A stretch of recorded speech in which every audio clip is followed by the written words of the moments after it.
El Evangelio para los inconversos. Ten confianza, levántate, Él te llama. Marcos 10:49. Queremos que estos servicios abiertos a todo público sean puramente evangelísticos, como ustedes comprenderán. Sin duda tenemos entre nosotros a un gran número de creyentes, muchos de ellos bien establecidos en la fe, a quienes les gustaría oír una exposición de doctrina, la interpretación de un tipo o un símbolo apocalíptico desentrañado, pero realmente no puedo dirigirme a ellos esta noche. Me siento un poco como Lutero cuando predicaba ante una congregación mixta. Decía, hasta donde me acuerdo, palabras como: veo en la iglesia al doctor Justus Jonas y a Melanchthon y a otros eruditos doctores. Ahora bien, si predico para la edificación de ellos, ¿qué va a suceder con el resto? Por consiguiente, con permiso de ellos, voy a olvidar que está entre nosotros el doctor Jonas y voy a predicar a la multitud. Así debo hacerlo en esta buena hora, pidiéndoles a aquellos de ustedes que han adelantado en la vida divina, que unan sus oraciones a la mía, para que suban de manera continua, para que la palabra del Evangelio pueda ser bendecida para los inconversos. Queridos amigos, hay muchos de ustedes que han estado oyendo durante muchos años la proclamación del Evangelio en la línea divisoria, casi junto a la tierra de Emanuel, pero no del todo, que deseo profundamente que esta noche sea el tiempo de su decisión para el Salvador.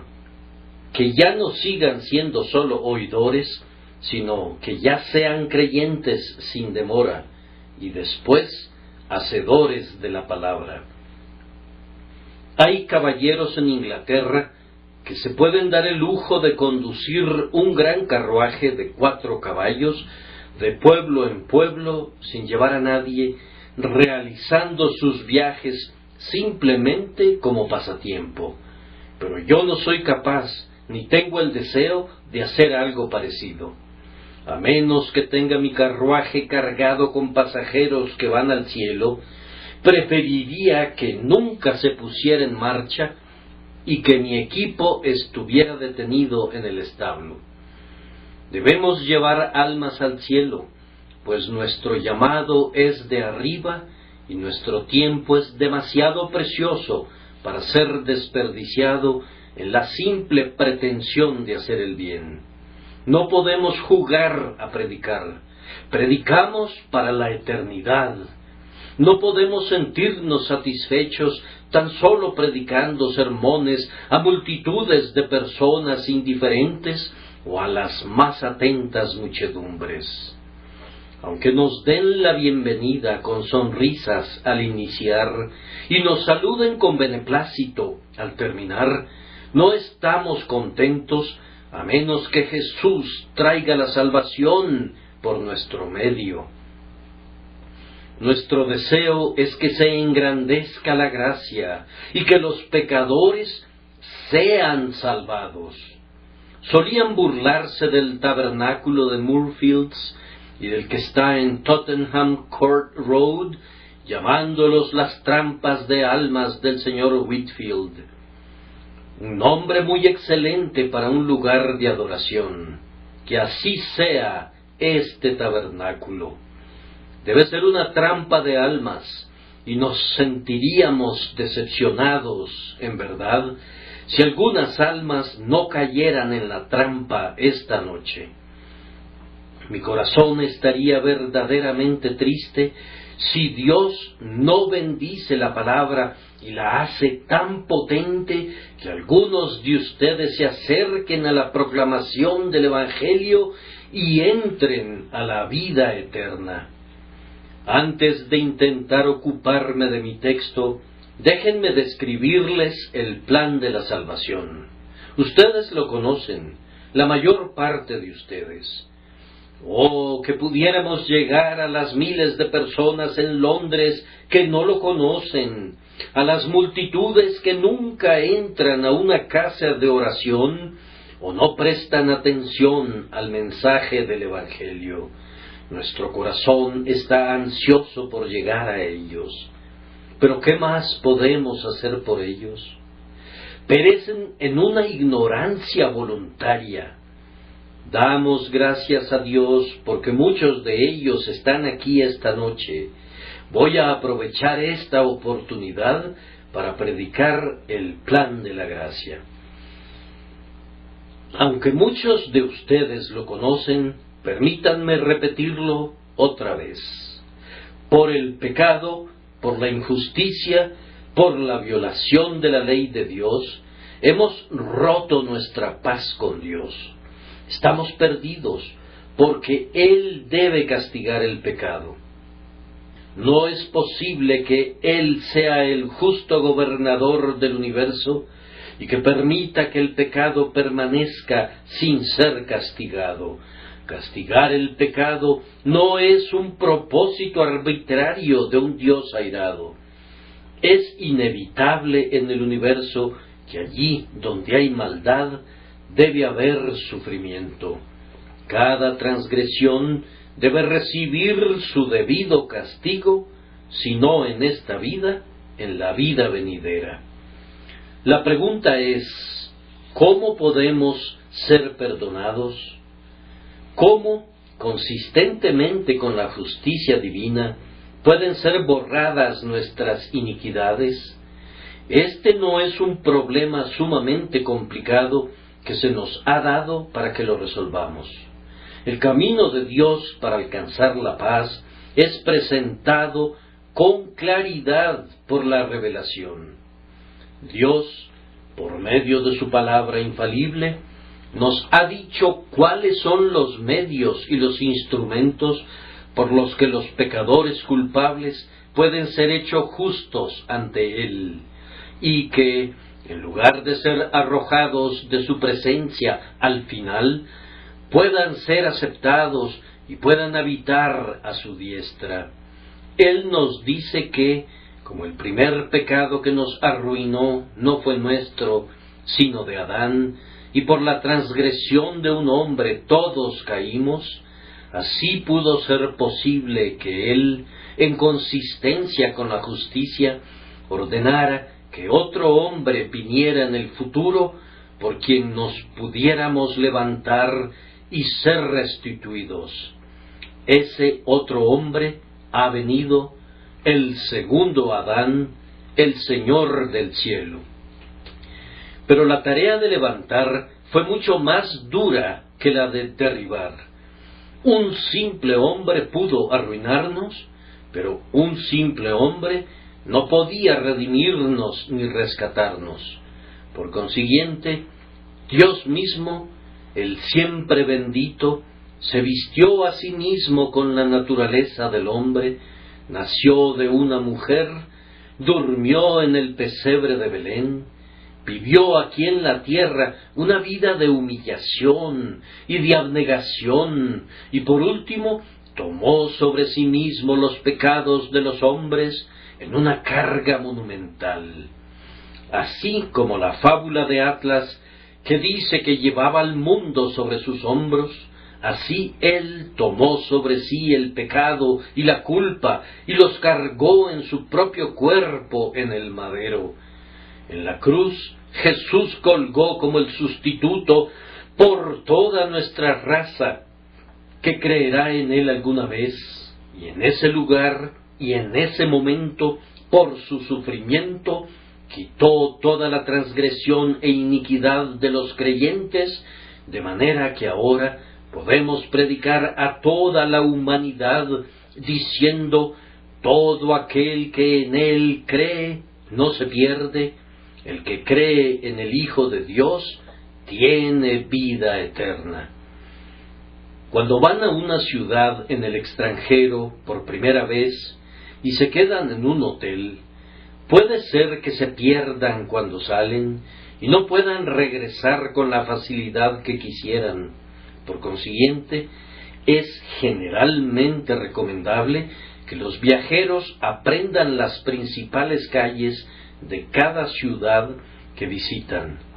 En Roma llegamos a conocer el sentido en que corre la calle de Corso, y cuando tuvimos una idea de la ubicación de esta calle tan principal, poco a poco fuimos capaces de hallar nuestro camino a través de la ciudad. Ahora bien, la calle principal del Evangelio es la sustitución. Al que no conoció pecado, por nosotros Dios le hizo pecado, para que nosotros fuéramos hechos justicia de Dios en él.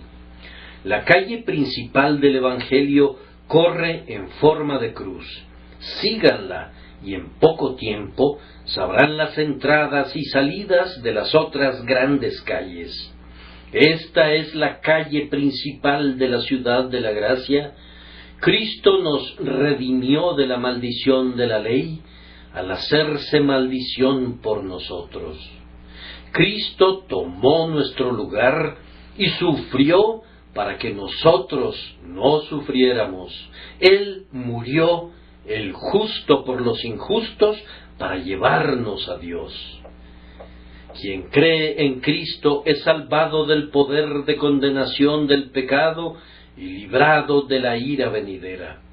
Consideren este hecho en toda su anchura y longitud, y nunca duden de él, y tendrán la llave del Evangelio. Digo, pues, que quien confía su alma al Señor Jesucristo, descansando en ese sacrificio que Él ofreció, y en esa muerte que Él soportó, es salvo. Que no lo dude. Está la palabra de Dios como base. Que lo crea y que se goce en ello. El que cree en Él no es condenado, porque, como Moisés levantó la serpiente en el desierto, así es necesario que el Hijo del Hombre sea levantado, para que todo aquel que cree en Él tenga vida eterna.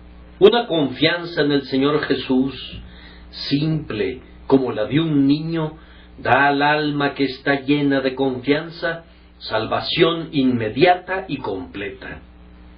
Bien, esa es la calle principal de la ciudad. La pregunta es cómo entrar en ella. Yo deseo de todo corazón y espero devotamente ser el medio de conducir a algunos hombres allí con la ayuda de Dios. Que el Espíritu Santo dé testimonio de la verdad y la convierte en poder de Dios para salvación.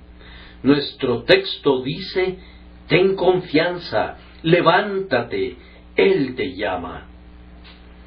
Nuestro primer punto es que algunos que buscan a Cristo necesitan gran consuelo. En segundo lugar, su mejor consuelo está en el hecho que Jesús los llama. Pero, en tercer lugar, si aceptan el consuelo de esa llamada, los anima a una acción inmediata. Levántate, ten confianza, Él te llama. Primero, pues, muchas personas que realmente buscan al Salvador necesitan gran consuelo. Sé que hay aquí, esta noche, muchas de esas personas. Ustedes anhelan la vida eterna. Dios ha implantado en ustedes un deseo de ser reconciliados con Él, pero necesitan ser animados, porque ustedes se afanan bajo una especie de temor indefinido que estas cosas buenas no son para ustedes. En parte su conciencia de ustedes, en parte su falta de fe, y en parte Satanás. Estos tres juntos se han juntado para arrojar una niebla sobre ustedes, y ustedes realmente piensan que no pueden ser perdonados. Ustedes no lo pondrían exactamente en esos términos, pero así es el rumbo de sus pensamientos. Tienen ustedes una vaga idea de que hay muchas buenas personas santas que serán salvas, y ciertamente que hay algunos grandes transgresores que serán salvos, pero no piensan que ustedes puedan serlo. Oh, que yo pudiera destruir ese incrédulo pensamiento. Hay salvación, hay misericordia, hay perdón, y es gratuito para cada alma que quiera venir y tomarlos. Es sin ningún costo, como el aire que respiran, o como el agua saltarina de esa fuente. El que quiera, tome del agua de vida gratuitamente. Ustedes están equivocados en todas esas reflexiones sombrías. Ustedes escriben cosas amargas contra ustedes mismos, pero Dios no las ha escrito. ¿Qué pasaría si cobraran ánimo y tuvieran una esperanza? Tal vez pueda yo encontrar vida eterna esta noche. Tal vez pueda salir esta noche de esta casa liberado de la carga de mi pecado. Sería un buen comienzo si tuvieras una esperanza así, pero podrías ir mucho más lejos con esa gran confianza. Puede ser que estás abatido porque piensas que has estado buscando en vano. Tú, joven, comenzaste a orar hace unos cuantos meses y me da gusto oírlo, pero todavía no has obtenido la paz. No dejes de orar. Sé que estás desanimado, pero no dejes de buscar. Yo mismo fui durante muchos meses un serio buscador de Dios por medio de la oración. Pensaba que por la oración importuna debía encontrar perdón. No entendía que Él había dicho: cree en el Señor Jesús y serás salvo. Así que me puse a trabajar orando. Sin embargo, estoy agradecido que no cesé de orar, aunque a menudo parecía que desperdiciaba mis palabras y gastaba mis lágrimas en vano. No te desalientes. Este ciego no fue escuchado al principio, aunque gritaba con fuerza. Tuvo que gritar por su vista repetidas veces, aumentando su vehemencia cada vez. No te dejes llevar por la desesperación. Puede haber retrasos, pero nunca habrá una negativa para aquellos que claman verdaderamente. Ten consuelo, continúa, querido corazón, continúa y vas a encontrar la paz y el consuelo. Tal vez también están tristes porque hay muchos alrededor de ustedes que los desaniman. Les dicen que no hay nada en la religión. ¿Cómo podrían saberlo? El suyo es un extraño apasionamiento. Hay muchos individuos en el mundo que son considerados honestos en los negocios. ¿Ustedes les aceptarían sus firmas? ¿Confiarían en su palabra en relación a las cosas que venden? Y, sin embargo, cuando esas buenas personas comienzan a decir que están conscientes de una vida nueva dentro de ellos, que han descubierto que Dios es real y espiritual, y que han recibido un espíritu que habita dentro de ellos, o que tienen comunión con Dios, al instante mucha gente dice que eso no es verdad, de hecho llamándolos mentirosos. ¿Y por qué no es cierto? ¿En qué se basan para desacreditarlos? Simplemente porque esa gente que mencionamos dice que ellos nunca han sentido algo así. Pero si hubiera un mundo lleno de gente ciega, y entre ellos unas cuantas personas bendecidas con la vista, cuyos ojos hubieran sido abiertos, si éstos comenzaran a hablar de la luz del sol y del color, todos los ciegos podrían decir: eso no es verdad. ¿Por qué? Porque nosotros nunca hemos visto la luz del sol o el color. ¿Acaso eso prueba que no es verdad? Aunque ustedes no posean la facultad de la visión, otros sí la tienen. Si esos hombres son honestos en otras cosas, tienen tanto derecho de ser creídos en este asunto como en los demás. Afirmamos solemnemente que hay algo real en la religión. No es solamente un credo, es una vida. Los regenerados pertenecen a una nueva creación. Si algún hombre está en Cristo, él es una nueva criatura con nuevas facultades y nuevos poderes, de manera que es introducido en un mundo completamente nuevo. Entonces, no les crean a aquellos que les dicen que no hay nada en ello, porque ellos no saben y por consiguiente no son testigos aceptables. No pueden atestiguar nada, sino solamente el hecho de que no participan del secreto. El hombre llevado a juicio por un asesinato y contra quien se presentaron 6 testigos, dijo que no debía ser condenado porque él podría traer 60 testigos que vieron que no lo hizo. Por supuesto que podía, y de esa manera podríamos traer 60,000 personas que dijeran que no hay vida espiritual porque ellos nunca la han sentido. ¿Qué prueba eso? Solamente prueba que ellos no saben nada de eso. Pero si traen a unos cuantos, aunque solo sean unos cuantos hombres rectos, honestos, de mente sencilla, a quienes ustedes les creerían en otras cosas, ustedes están obligados a aceptar su testimonio acerca de esto. Hay algo real en la fe en Jesús. Hay una paz que sobrepasa todo conocimiento y que es obtenida por medio del perdón del pecado. Hay un nuevo nacimiento y nosotros lo hemos sentido. Hay una nueva vida y nosotros la disfrutamos. Hay una alegría que salta por encima de los estrechos límites terrenales. Hay un descanso del corazón, similar al descanso que gozan los benditos que están en el cielo, y puede ser gozado aquí y ahora. Miles de nosotros somos testigos de que así es. Entonces no se desalienten, pues no les estamos contando viejas fábulas, sino la propia verdad que nosotros mismos hemos gustado y probado.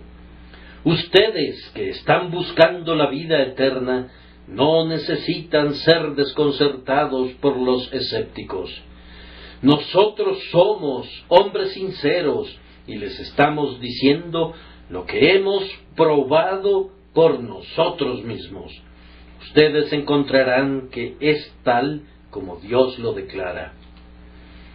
Tal vez una razón por la que ustedes no han obtenido consuelo es porque todavía no conocen todo el Evangelio. Las buenas noticias contadas a medias a menudo pueden parecer malas noticias. He leído que en los días de las señales por semáforo llegó a Inglaterra un mensaje concerniente al duque de Wellington, y se leyó la mitad de ese mensaje según aparecía en el semáforo, que asombró a toda Inglaterra con la triste noticia. Decía así: Wellington derrotado. Todos se afligieron cuando lo leyeron, pero sucedió que no habían visto todo el mensaje. Había intervenido la niebla, y cuando poco a poco se aclaró el aire y el telégrafo volvió a emitir su señal por segunda vez, se recibió así: Wellington ha derrotado a los franceses, que es algo completamente diferente, totalmente lo contrario de lo que la mitad del primer mensaje había llevado a temer. Así, cuando ustedes oyen la mitad del Evangelio, puede parecer que los condena, pero solamente tienen que oír la otra mitad para descubrir sus alentadoras nuevas. Yo diría, sean diligentes oyendo el Evangelio, sean diligentes escudriñando en el libro sagrado que Dios nos ha dado, y cuando conozcan la verdad más plenamente, encontrarán que la fe viene a ustedes por oír y entender la palabra de Dios. Dejen a esos ministros que predican solo una porción del Evangelio y traten de conocer todo el mensaje de amor, y por la enseñanza del Espíritu Santo pronto perderán sus temores. ¿No piensan ustedes que algunas personas que buscan no encuentran el consuelo porque se olvidan de que Jesucristo está vivo? El Cristo de la Iglesia de Roma siempre es visto en una de dos posiciones: o como un bebé en los brazos de su madre, o muerto. Ese es el Cristo de Roma, pero nuestro Cristo está vivo. Jesús, una vez resucitado de entre los muertos, ya no muere. En Turín se me pidió que, junto con otros, solicitara ver el sudario con el que se sepultó al Salvador. Debo confesar que no tenía la suficiente fe para creer en el sudario, ni tenía la suficiente curiosidad para querer ver el lienzo ficticio. Para mí era un objeto sin valor, aun si supiera que era genuino. Nuestro Señor ha dejado su sudario y sepulcro y vive en el cielo. Esta noche vive de tal manera que un suspiro de ustedes lo alcanzará, una lágrima lo encontrará, un deseo del corazón lo traerá hacia ustedes. Tan solo búsquenlo como un Salvador que vive y que los ama, y pongan su confianza en Él, que se levantó de entre los muertos para ya nunca morir, y el consuelo vendrá a su espíritu. Yo confío que así será. Tal vez también ustedes tienen la idea de que la conversión es algo terrible. Una joven se me acercó el otro día, después del servicio, para preguntarme si realmente era cierto lo que había dicho cuando expuse que el que creía en Jesucristo era salvo en ese instante. Sí, le dije, y le di la cita de las Escrituras para eso. Oh, me dijo, mi abuelo me contó que cuando encontró la religión le tomó 6 meses y que casi lo tuvieron que poner en un asilo de locos. Estaba en un estado de ánimo espantoso. Bien, respondí. Eso sucede algunas veces, pero su angustia no lo salvó. Eso era simplemente su conciencia y Satanás que se unieron para mantenerlo lejos de Cristo. Cuando fue salvo, no fue por sus profundos sentimientos, fue por creer en Jesucristo. Luego procedí a presentarle a Cristo como nuestra única base de esperanza en oposición a los sentimientos internos. Ya veo, dijo ella, y me gocé al observar la luz brillante que pasó sobre su rostro, un relámpago de luz celestial que con frecuencia he visto en el rostro de quienes han creído en Jesucristo, cuando la paz inunda su alma hasta el borde e ilumina el semblante con una transfiguración menor. Así es, tienes solamente que confiar en Cristo y está hecho. Pero tienes miedo. ¿No han oído hablar alguna vez del hombre que perdió su camino una noche y llegó al borde de un precipicio?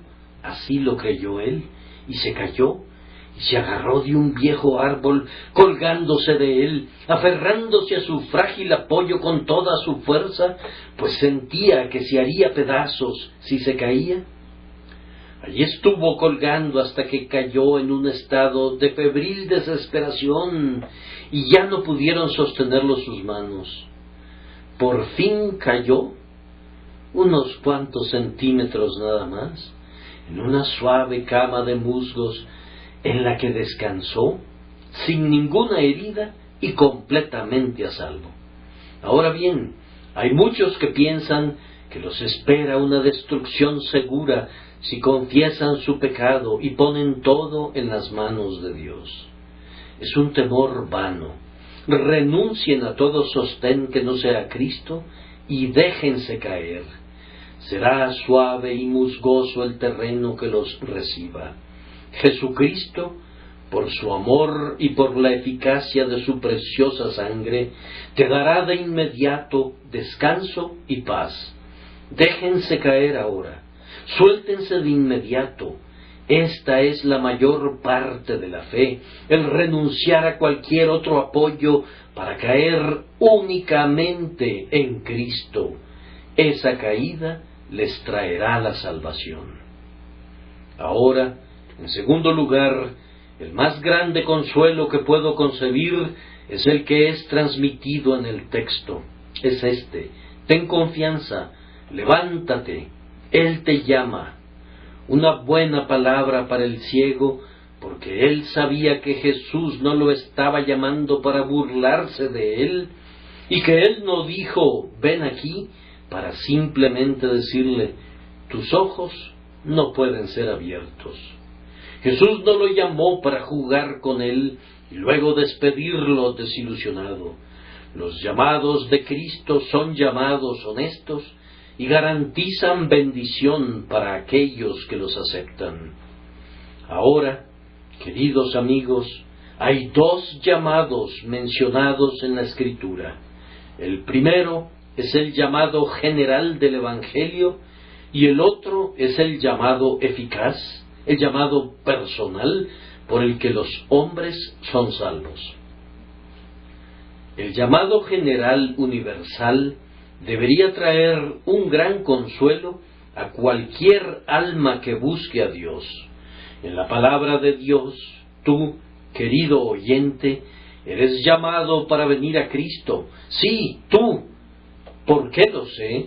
Porque cuando Jesús dio la comisión a sus discípulos, dijo, id por todo el mundo y predicad el Evangelio a toda criatura.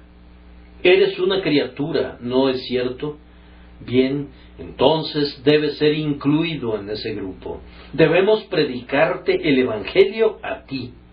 Y entonces, otra vez, fiel es esta palabra y digna de toda aceptación, que Cristo Jesús vino al mundo para salvar a los pecadores. Tú eres pecador, ¿no es cierto? ¿No lo admites? Sí. Muy bien, entonces, de acuerdo al texto, esa frase fiel debe dirigirse a ti. Y tú, querido amigo que buscas, sientes una carga sobre tu alma, ¿no es cierto? Estás trabajando duro para obtener la salvación. Por consiguiente, la llamada del Evangelio debe dirigirse a ti. Venid a mí, todos los que estáis fatigados y cargados, y yo os haré descansar. Ciertamente hay otros muchos llamados así, pero hay otro que debe incluirte. El que quiera, tome del agua de vida gratuitamente. ¿Quieres venir? Entonces, sin duda eres llamado para venir a Cristo. ¿No debería consolarte ese hecho? Porque, como ya te he dicho, no te llama para burlarse de ti, ni te está invitando a venir sin tener la intención de bendecirte. Oh, escucha su llamado sincero y llénate de valor y ven a Él. Nadie tiene problemas de ir allí donde hay una invitación general. Si alguien cruzó alguna vez el monte San Bernardo, sabrá que no se necesita que lo presionen mucho para entrar al albergue y pasar allí la noche. Cuando salen y te dicen que todo mundo es bienvenido, rico o pobre, y que casi todos los viajeros pasan allí la noche, te decides a entrar. El otro día fui al hospital de la Santa Cruz, cerca de Winchester, que algunos de ustedes conocen. Allí le regalan un pedazo de pan a todo el que toca la puerta. Toqué sin ninguna pena. ¿Por qué no habría de hacerlo? Si a todos les dan una pieza de pan, ¿por qué no habría yo de recibir la mía? Y así, naturalmente, se abrió la ventanilla y recibí mi trocito de pan junto con los amigos que me acompañaban. Es un regalo que se le da a cualquiera que los visita. No me tuve que humillar ni hacer nada especial. Era para todos, y yo llegué y lo recibí como cualquier persona dispuesta a tocar. Ahora pues, si se debe predicar el Evangelio a toda criatura, ¿por qué andas dando vueltas cuando quieres el pan de la vida? ¿Por qué pierdes tu tiempo haciendo pregunta tras pregunta, cuando todo lo que tienes que hacer es tomar lo que Cristo te da gratuitamente? Yo garantizo que ustedes no se plantean toda esa problemática en asuntos de dinero. Si reciben una herencia de un bien raíz, no emplean a un abogado para que busque fallas en el título de propiedad o invente objeciones al testamento. ¿Por qué, pues, los hombres plantean dificultades en contra de su propia salvación, en lugar de aceptar alegremente lo que la infinita misericordia de Dios proporciona tan libremente para todos los que con corazones quebrantados y mentes deseosas están listos para tomar lo que Dios, el siempre bondadoso, tiene a bien dar? La invitación es muy grande y se debe hacer notar algo en relación a ella. Nunca nadie ha sido rechazado todavía. Hay una institución muy conocida en Londres que ostenta en la fachada de su edificio: ningún muchacho pobre ha sido rechazado. Podemos muy bien poner esto sobre la gran casa de misericordia de Cristo: ninguna alma necesitada ha sido rechazada alguna vez. Me puedo imaginar a dos muchachos parados enfrente de la institución del doctor Barnardo, y que uno le dice al otro: ¿podemos nosotros entrar aquí? Sí, dice el otro, pienso que sí podemos. ¿Acaso no somos pobres? Mira, mi ropa ya no sirve y no tengo un centavo en el mundo, y soy huérfano. Dormí bajo un arco anoche. Soy un muchacho muy pobre, sin lugar a dudas. Solo puedo suponer que el otro podría decir con jactancia: no soy indigente, yo no. Puedo ganar mi sustento en cualquier día y tengo dinero en mi bolsillo. Ahora bien, ese joven no tiene motivos para ser admitido, porque no es indigente. Pero el otro muchacho, que tiene hambre y su ropa está hecha harapos y está sin hogar, será bienvenido con toda certeza. Cuando lee esas líneas: ningún muchacho pobre ha sido rechazado, dice, entonces hay esperanza para mí. Ahora, entonces, alma necesitada, Jesucristo nunca ha rechazado a alguien como tú. Si tú tienes una bodega de méritos propios, si tú crees que puedes ser salvo por tus buenas obras, no perteneces a la categoría de necesitado. Los sanos no tienen necesidad de médico, sino los que están enfermos. Pero si se te despoja de toda tu vanagloria, si eres llevado a la quiebra en cuanto a tus méritos personales, si has caído en la pobreza absoluta en cuanto a alguna esperanza en ti mismo, entonces, como jamás ha sido rechazada ninguna alma necesitada, ni lo será, ven a Jesús de inmediato. Ven de inmediato, digo. Ten confianza, levántate, Él te llama. Pero, queridos amigos, dije que había otro llamado eficaz. Ese llamado el Espíritu Santo lo dirige a individuos, y cuando viene no es resistido, o si es resistido por algún tiempo, al fin se rinden, de manera que el hombre es obligado a venir. Oh Espíritu Santo, haz ese llamado esta noche. Había 2 hermanos pescando, y Jesús les dijo: síganme. Abandonaron sus redes y lo siguieron. Mateo estaba sentado al banco de los tributos públicos, cobrando los impuestos, con su pluma tras la oreja y sus libros de contabilidad frente a él. Jesús le dijo: sígueme. Mateo se levantó y lo siguió inmediatamente. Ese hombrecito, el cobrador de impuestos, se había trepado a un árbol porque, siendo de pequeña estatura, no podía ver por encima de las cabezas de la multitud. Cuando veía hacia abajo, entre las ramas frondosas, el Señor se detuvo al pie del árbol y le dijo: Zaqueo, date prisa, desciende, porque hoy es necesario que me quede en tu casa. Y Zaqueo bajó. ¿Qué otra cosa podía hacer?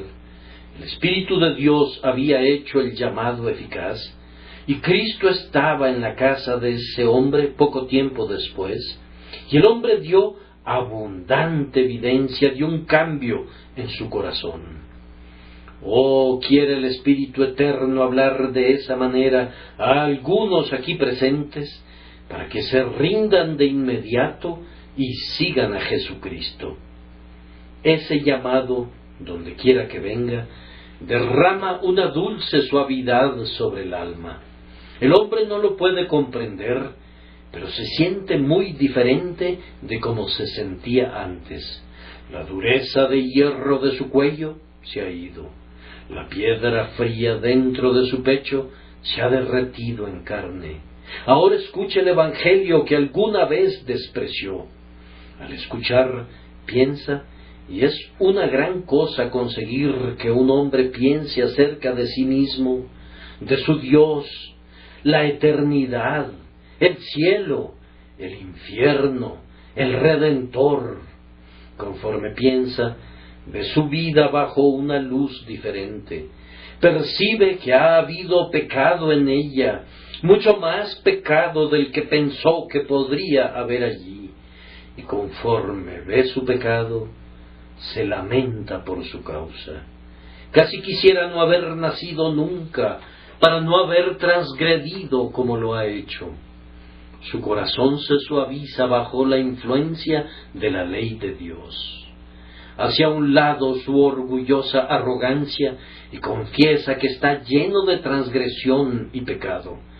Junto con estas reflexiones y con el arrepentimiento, viene una pequeña esperanza. Percibe que hay una salvación que vale la pena tener y se pregunta: ¿por qué no podría tenerla? Luego viene la fe. Percibe que Jesús es el Hijo de Dios y se dice a sí mismo: si es divino, me puede salvar aún a mí. Confía, y al confiar, la oscuridad que lo envolvía comienza a desaparecer. Obtiene una pequeña luz, y luego un poco más de luz, y por último exclama: ciertamente creo que Jesús murió por mí. Pongo mi alma en sus manos traspasadas, soy perdonado, soy salvo. Ese hombre ha sido llamado por el bendito Espíritu. Es muy extraño también cómo llama Dios a algunos hombres. He sabido que ocurre muchas veces en este tabernáculo. He estado predicando y he hecho una observación que se ha ajustado al caso de alguien tan bien como si yo hubiera sido el compañero de ese hombre y lo conociera muy bien. ¿Cómo ha sido eso? Les diré. Dios había estado trabajando en ese hombre y llevó a su siervo para trabajar hacia el mismo punto. El Señor había estado trabajando por su providencia, haciendo un túnel a un lado de la montaña de la indiferencia de ese hombre, y luego me puso a trabajar al otro lado, guiándome en mis pensamientos, de manera que pude predicar el Evangelio de una manera adecuada. De la misma manera como cuando hicieron el túnel del monte Cenis, un grupo de ingenieros perforaban de un lado y otro grupo del otro lado, y luego se encontraron en el corazón del gran monte. Una madre piadosa ha estado perforando la montaña por medio de sus súplicas, o un dedicado maestro cristiano, o una esposa o hermana han estado haciendo ese mismo trabajo. O tal vez la enfermedad, como la barra de diamante que perfora, ha estado atravesando a ese hombre, y por último, en este lugar, la palabra del Señor ha dado los golpes acertados, de manera que el túnel a través del alma ha sido terminado y el resultado ha sido la salvación eterna. Tal vez algunas palabras dichas esta noche no han sido palabras al azar para algunos de ustedes aquí presentes, sino las propias palabras de Dios enviadas directamente al alma de ustedes. Que Dios nos conceda que así sea, y Él tendrá la alabanza. Oh eterno Espíritu, que así sea. Ahora, para no cansarlos, voy a terminar con el tercer punto, el cual es que el consuelo que viene como resultado de nuestro llamado debe conducir a una acción inmediata. Ten confianza, levántate, Él te llama. Esa exhortación a levantarse significa una decisión instantánea. Han estado dudando y colgando como los platillos de una balanza, temblando entre el cielo y el infierno. ¿Cuál de los dos será? Que el Espíritu Santo los llame de modo que sea Cristo, la salvación, la vida eterna. No lamento cuando alguien se enfurece al escuchar un sermón. Lo peor que puede pasarme esta noche es que todos ustedes estén satisfechos. Pero cuando algunas personas se enojan mucho, entonces se ponen a pensar, y al pensar sienten, y al sentir pueden volverse hacia Dios. A pesar de su enojo, volverán otra vez. El anzuelo está en las mandíbulas de ese hombre. Tendremos ese pez. Dejemos que jale el cordel más y más. De todos modos lo sujetará. Dejémoslo que juegue. Lo tendremos muy pronto de regreso otra vez. Tengamos lista la red para traerlo a tierra. No hay nada mejor para algunos hombres que excitar su antagonismo contra el Evangelio por un tiempo. La verdad les ha llegado al corazón, está trabajando en ellos, y confiamos que muy pronto el bendito trabajo será completado y el alma será salva. Este es nuestro objetivo. Levántate, dice el texto, es decir, no permitas que permanezca como una pregunta, ¿será o no será? Sino decídete esta noche, sí será. Por la gracia de Dios, seré un cristiano. Por la gracia de Dios, si puedo tener salvación, la tendré. No les pido que lleguen a esa decisión por el simple hecho de tomar una decisión, que adopten cordialmente y luego olviden a la ligera, sino que pido la gracia de Dios para que los lleve a decir con todo su corazón, sí será. Ay, muchos de ustedes vienen y van, oyen y oyen sin provecho, porque todo termina en oír y nunca se convierte en una decisión. Demasiados de nuestros oyentes regulares aún permanecen inconversos, aunque algunos oyentes ocasionales han sido salvos. Cuando oprimen una goma, pueden deformarla, pero si la sueltan, regresa a su forma anterior. Hay multitudes de oyentes de ese tipo, muy impresionables, pero rápidamente regresan a sus viejos gustos y hábitos. Pero encontramos otras personas que parecen ser tan duras como un pedernal. He observado a algunos que han estado sentados en el pasillo, mordiéndose los labios, que nunca han tenido la intención de creer en el Evangelio y que, sin embargo, con un golpe del martillo del Señor, sus corazones se han sacudido inmediatamente.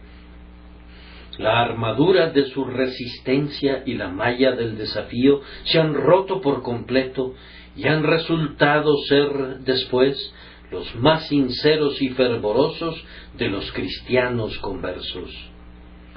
Es una desafortunada condición de ser impresionable esa que termina en indecisión. Aquellos que muestran ese carácter elástico pretenden ser rectos, pero se las arreglan para permanecer en la maldad. Intentan ir al cielo, pero ¡ay! Poca esperanza hay que alcancen la ciudad de los bienaventurados. Las probabilidades están contra eso.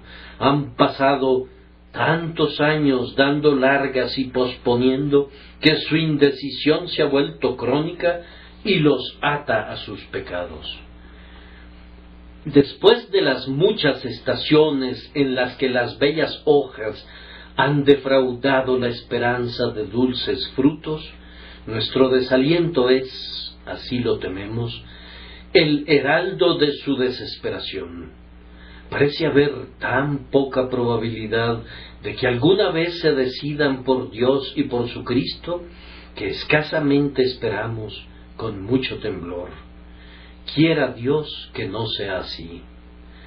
Oh, queridos amigos, les ruego que escuchen el texto, tengan confianza, Él los llama, levántense.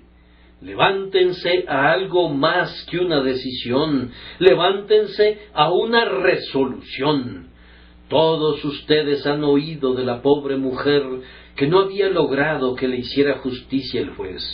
Se lo pidió muchas veces, pero él no quería escucharla. Por último, ella se decidió a presionarlo para que él le prestara atención. Así que se presentó en la corte el primer día. Tan pronto como llegó el juez, se levantó y dijo: «Señor, ¿no te he dicho que no me molestes?»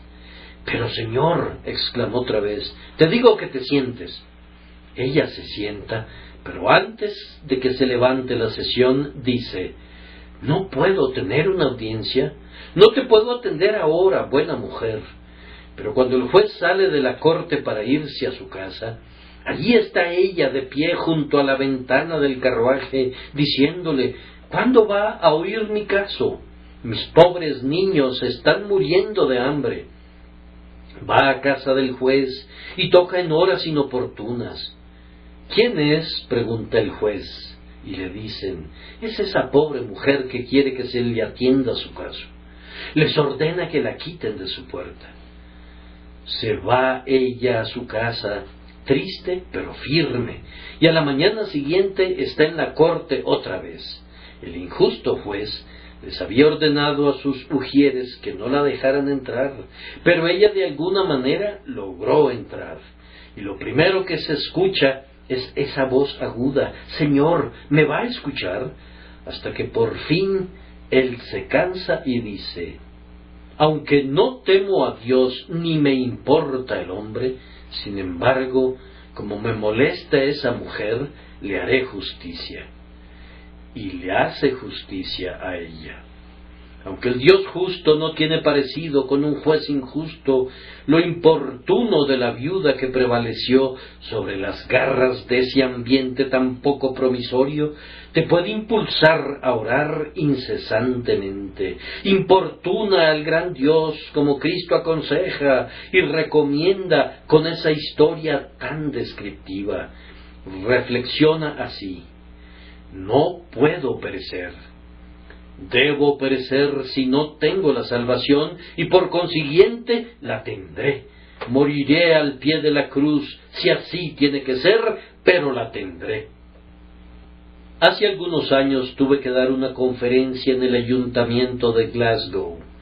Llegué a la hora señalada para cumplir con mi compromiso, y el alcalde de Glasgow me acompañaba, Pero resultó que el policía de la entrada nos dijo que no podía permitirnos la entrada porque no teníamos boletos y él había recibido órdenes de no admitir a nadie sin boletos. Estábamos metidos en un problema. Entonces el señor alcalde le dijo: «Pero es que nos tienes que dejar entrar». Le respondió el policía que no podía, que no importaba quiénes fuéramos. Le respondí: «Él es el señor alcalde». Pero el policía nos dijo que él no sabía eso, ni le importaba quién era. Él no podía dejarnos pasar contra las instrucciones que le habían dado. Él había recibido esas órdenes del inspector de no dejar entrar a nadie y que estaba seguro que ningún señor alcalde querría que él desobedeciera esas órdenes. Entonces el señor alcalde le dijo: «Pero él es el señor Spurgeon. Tiene que dar su conferencia. Lo siento. Tengo órdenes y no entrará sin boleto». ¿Qué creen que hicimos? ¿Acaso aceptamos no por respuesta? De ninguna manera. Estábamos determinados a entrar. Así que hablamos y negociamos y razonamos, pero nada. Como buen policía, cumplía con su deber y no aceptaba mandatos de nosotros que fueran contrarios a las órdenes dadas. Ahí nos detuvimos. Por último, fue lo suficientemente condescendiente para dejarnos enviar nuestras tarjetas a su inspector y de inmediato fuimos admitidos.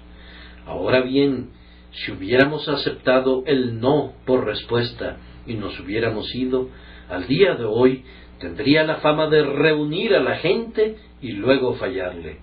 No, sabía que tenía la autorización de entrar y estaba decidido a entrar, y entré. Ustedes deben hacer lo mismo, aunque el pecado te proscriba y la ley te denuncie y el oficial de la justicia pudiera rechazarte y decir: «No puedes entrar, ningún pecador pasa por este camino». Insiste en que eres una criatura y un pecador y que el Evangelio se envía a todas las criaturas y especialmente invita a los pecadores, y que por consiguiente estás determinado a ir a la fiesta de la gracia sin importar quién se oponga. Permanece firme en tu decisión de entrar, y tan cierto como que Dios es verdadero, si hay esta resolución y perseverancia en ti, entrarás al banquete del amor, heredarás la vida eterna y te gozarás para siempre. Pero, queridos amigos, si llegan a esa decisión y a esa determinación, hay una cosa más, y es esta: arrojen lejos todo lo que les estorba para hallar la salvación. El pobre ciego arrojó su manto. Ahora pues, si quieren ser salvos, deben decidir en su alma, por la bendición del Espíritu Santo, renunciar de inmediato a cada pecado y a cada hábito que les impida hallar a Cristo. No hay placer que valga la pena conservar si es al precio de sus almas. No hay pecado que valga la pena conservar por ningún motivo. Dejen ir todos sus viejos placeres y hábitos. Dejen que todos se vayan y entréguense a Jesucristo. Cómo quisiera que muchos esta noche pudieran decidirse a decir: hay salvación en mí por creer, creo que la palabra de Dios es verdadera y tomo a Cristo por mío. Entréguense completamente a Cristo, no a medias, sin titubeos, sin detenerse ahora. Ustedes saben lo que Cortés hizo cuando llegó a México y se disponía a conquistarlo. Los soldados que estaban con él eran pocos y estaban desmoralizados. Eran muchos los mexicanos y la empresa peligrosa. Los soldados hubieran querido regresar a España, Pero Cortés llamó a 2 o 3 héroes escogidos, y con ellos se fue a la orilla del mar y destruyó todos sus barcos. Y ahora dijo: debemos conquistar o morir, no podemos regresar. Quemen sus naves, desháganse de sus pensamientos de regresar, abandonen el pecado y aborrézcanlo. Dios les ayuda a hacerlo, porque este es su evangelio. Por tanto, arrepentíos y convertíos. Denle la espalda al pecado y crean en Jesucristo, y quemen las naves, y que ésta sea su resolución. Ya no habrá más regreso al pecado. Así les he dicho lo que debe hacerse, pero solo Dios puede hacer que ustedes lo hagan. Podemos conducir un caballo a la fuente, pero no podemos hacer que beba.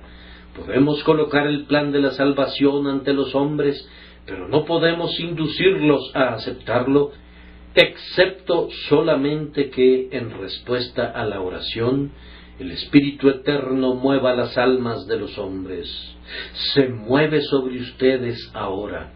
Estamos conscientes que se está incubando en ustedes en esta hora. No lo resistan, entréguense completamente a sus advertencias.